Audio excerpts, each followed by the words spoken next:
तो देखिपे केते सुंदर परिवेश एठी अच्छी गोड़ हाथ धोइबा पई। तो एटा तांको ऑफिस भलिया गोटे रूम अच्छी।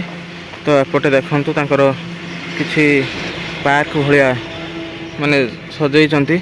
तो एठी आगरे अच्छी माने मंडप जोटी बाहाघर हुए। तो ये हूँ तांकर मंदिरर मुख्य द्वार। तो एठी देखी जमी 5 जन देवादेवी पूजा पाउचंती।